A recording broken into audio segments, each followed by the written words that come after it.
back to another Raid Shadow Legends video. So I didn't get quite as much done last night as I wanted to. The power of my house went out for a couple hours, but I did manage to get my daily quests done for yesterday, which was nice. Thought I was going to miss out on that. It was a close thing. Only had about 10 minutes remaining. But so yeah, we're off to a good start here.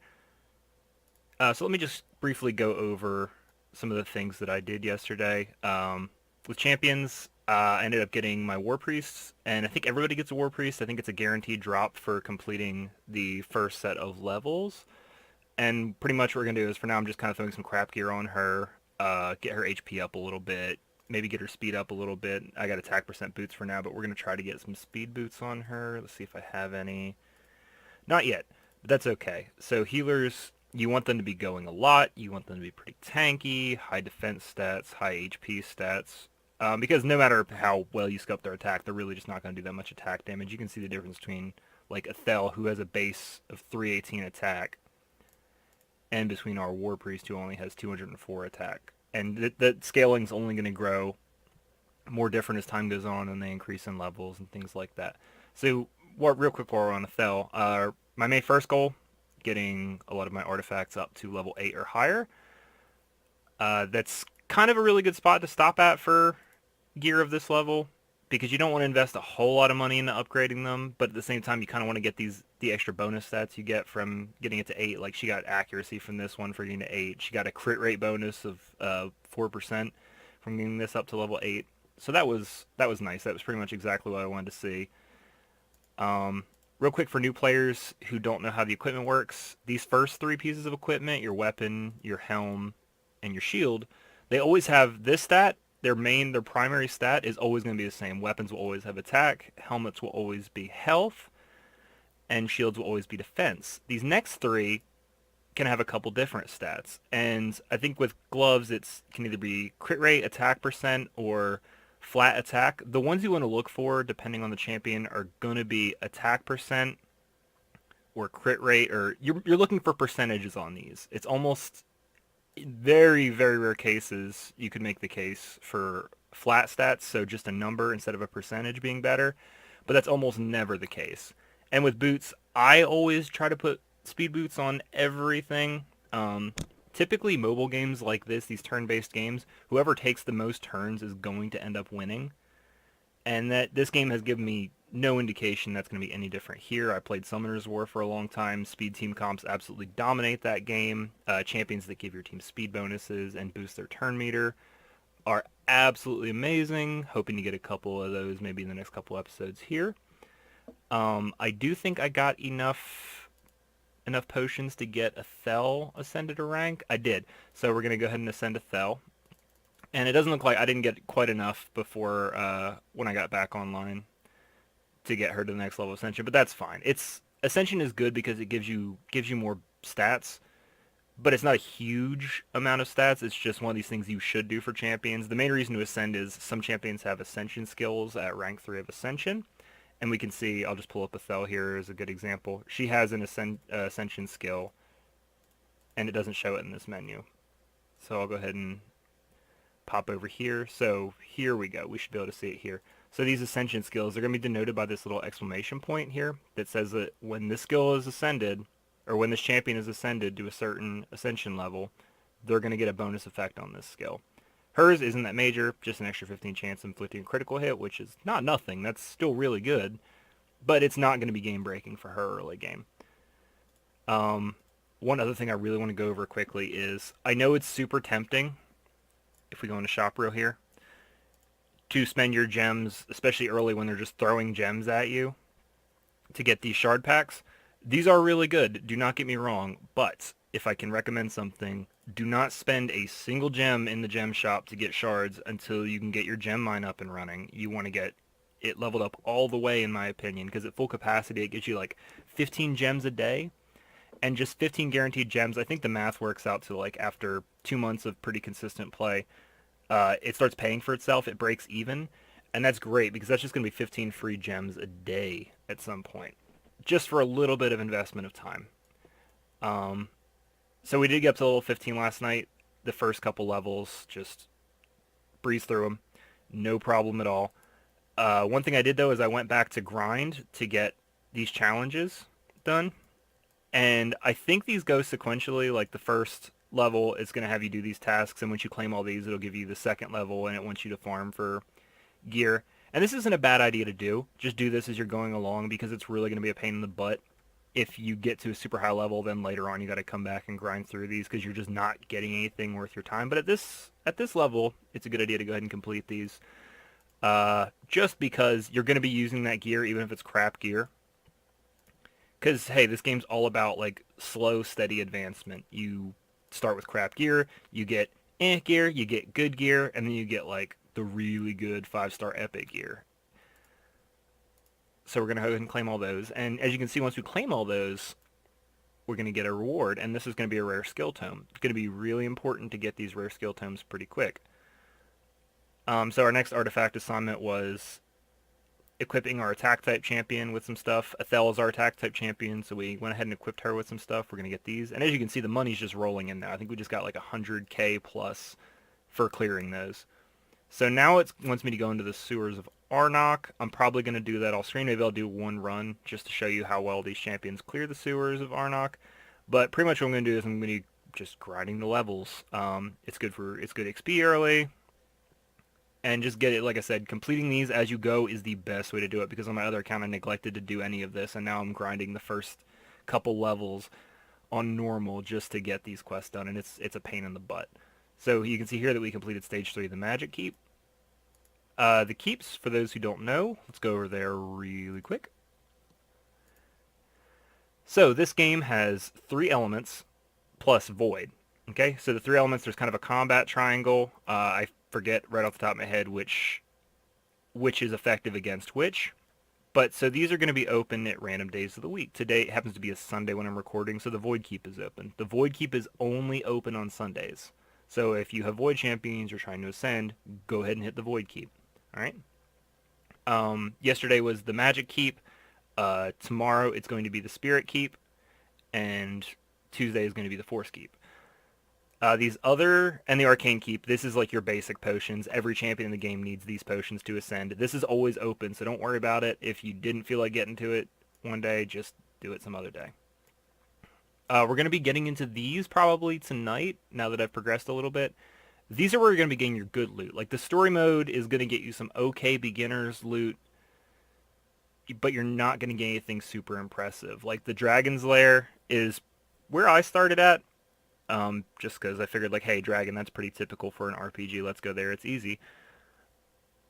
And you can see it gave the chance to get these ancient shards, which is really good. I've only ever gotten like 4 or 5 from all the time I've ground this out on my other account, but still, that's more than anything that you would expect to get from story mode.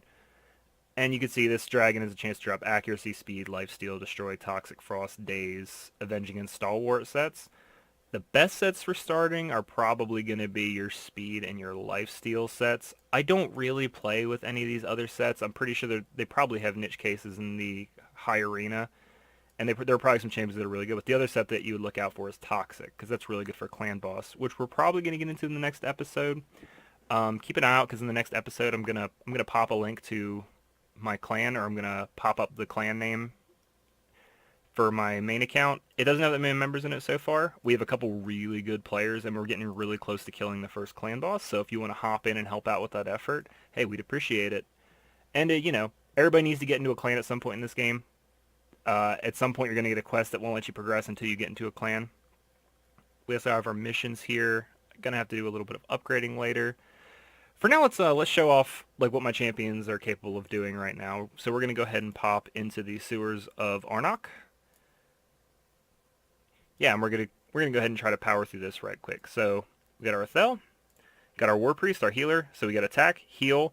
For now, I'm just kind of making do with some of these little guys. This guy's actually not bad, just because of his third skill. It gives one of my other champions a chance to attack with him, and if it hits Ethel, they're pretty much going to kill whatever they're attacking. And then this guy, I'm not leveling up because I intend to use him at all.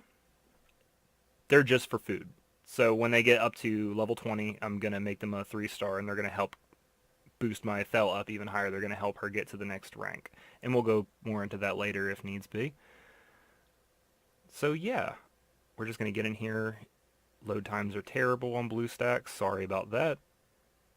All right. So yeah, you can see Ethel just is crushing anything she gets her hands on. One of the things we're probably going to do before this episode closes out is I'm going to give her a couple rare skill tomes. And I highly, highly recommend that you do not blow your rare skill tomes on just any champions you get. Use them on your, like, there aren't that many really good 3-star or 3-star rare champions in this game. I've been really underwhelmed by a lot of them, with a couple exceptions. I can think of like a handful, maybe 10 or 15 of the rare champions might be worth using. But the starters are almost all on that list. So if you get any of the starter champions, they're the first things you should put in your rare skill tomes into, because it's going to decrease their cooldowns on their ultimate abilities. It's just going to increase their damage on their basic abilities, and every little bit kind of starts to count, because to a certain point, you're going to be like, it's just a percentage at a time getting these champions stronger. All right, so yeah, you can see there's not a whole lot to talk about here. We're just clearing through this. So we got our Death Hound, this new champion. They're terrible. Just don't build these. These are just going to be used for food. I don't think that there are any 1 or 2-star champions in the game I'd recommend building. I think I have 2 pieces of gear on this guy for now just because he helps clear a little bit faster. But realistically, what we're going to be doing is we're going to be waiting till we get to open our Ancient Shards. And I think it's going to be about a week before that event comes back around. I think the events last for about 2 days, and the summoning event just ended. So the only thing I'm going to be opening are the little basic green shards for now, just to get the daily quest to summon 3 champions out of the way. I really, I don't know if this strategy is going to work out in the long run. It's probably not going to work out past the normal mode of the story. I'm just going to be putting everything on Ethel. I'm just going to be letting her carry the teams. I'm not going to be investing heavily into anybody else. The other character I might invest a little bit into is the War Priest.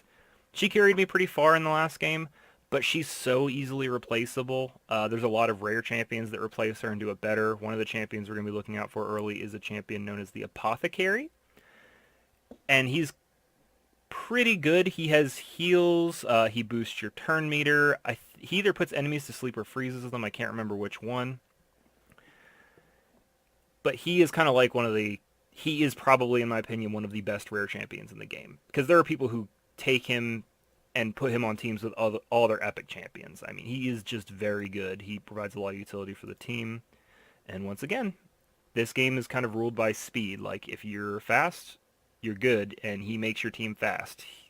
I think in addition to boosting your turn meter, he also gives your team a speed buff. So pretty handy all in all. I'm actually going to be building one on my main account just to see how good he is. I've got a much better healer on my main already, but that healer doesn't come with a turn meter increase. So we'll see who's better. And a lot of these champions are going to be situational. In the dungeons specifically, situational champions are good because, there's not a whole lot of use for revive blocking champions in this game, but the Frost Giant has 2 minions that come with him that will revive every time you take him past a certain health. And it's really annoying because if his minions are alive, he does a lot of extra damage. But if you can revive block them, they can't come back, and then the boss is really, really simple. I mean, it decreases the difficulty of those fights by about 60%. And there's actually a farmable champion I'm probably going to do some off-screen farming to try to get one of to add to the team. He's called the Conqueror. I'm pretty sure you get him from the first stage, the first set of levels. The Keeper or something like that. I forgot. They have these levels all have generic RPG names. The Sewers of Arnok, the Keep of whatever. But yeah, he's going to be a really solid champion to add to our roster as quick as possible. And actually, that might be a good thing to look over right quick, is who are some of the gold champions I'm trying to farm for in the campaign. So Karok Castle, that's it. So yeah, this guy drops from here. And we're just going to take a brief look at why I want him. So he attacks one enemy 2 times. Nothing special, pretty good. Attacks one enemy, removes 2 random buffs from the target. This ability is actually insane because this is 100% chance. This isn't like a small chance to remove buffs from a target. This is just nope, I hit you, you're losing 2 buffs. And in the Spirit Keep in particular, that boss's whole gimmick is she gets buffed, and one of her buffs is a massive shield that takes forever to get through. This will just knock that shield off instantly. So he's very good for that, which would be enough of a reason for me to want to get him pretty quickly. But this is where he really comes into play. Attacks when many enemies killed by the skill cannot be revived. He has some arena uses. There are a couple really strong legendary revivers in the game. This could just tell them, no, sorry, nice try, but you're not coming back. And once again, on Frost Giants, one of the dungeons, this skill is going to be absolutely crucial for the higher levels. At early levels, you can just kind of brute force it. Just cram as much damage on him as you can. He doesn't hit that hard. But after like level 10, the boss's levels start going up exponentially of the dungeons. So it's a really good idea to start counter building them. Another one of the gimmicks is the spider boss. He summons a lot of small creatures that can deal poison damage. So in that arena, you want to do like AoE clear. You want to be doing area of effect damage and killing them all, hopefully with every turn your champions take. But as long as you can manage them and prevent them getting a hand, because the downside to him summoning that many little guys is if it gets back to his turn, he consumes them all, and he heals for how many he ate. So that boss could literally be immortal if you didn't build your team correctly to take him down. One other thing to note, when you complete a stage, you're going to see these star rankings: beat the stage with no losses, 2 or fewer champions, no losses. These are important to do because some of the rewards you get for this are pretty stellar. So we're going to see, we just got 10,000 silver and we got 20. If I didn't explain this already, the total amount of stars you get for clearing these stages indicates what your star count down here is. And when you completely clear all of these stages on 3 stars, it's going to give you a void shard, and that's just for normal mode. The same thing happens on hard and brutal. I've almost cleared through brutal on my main account, and the last couple levels are kind of a slog, but that'll bring us to the next champion that we really want to farm for, and he's going to be in the Hollowed Halls. It's locked, I can't look at it, but there's a champion called Executioner, and he is probably the best farmable champion in the game. He is capable of clearing the story mode practically by himself if he's geared up correctly, but we'll get more into that later. Yeah, like I said, I wish I had more to show you guys today. I'm just going to collect some of these challenge rewards while I'm talking. I wish I had more to show you guys today. Really sucks that the power went out last night, but I'm going to do a lot of work tonight, and hopefully I'll have something pretty amazing to come back and show you guys tomorrow. Stay tuned, especially next week, because that's probably when the summoning video is going to come out, and I imagine I'll probably have at least 20, 30 high-level summons to do, because like I said at the beginning of this game, they're going to throw stuff at you. You're just going to get a bunch of stuff for playing the game early. I think that'll about wrap it up today. Like I said, I wish I had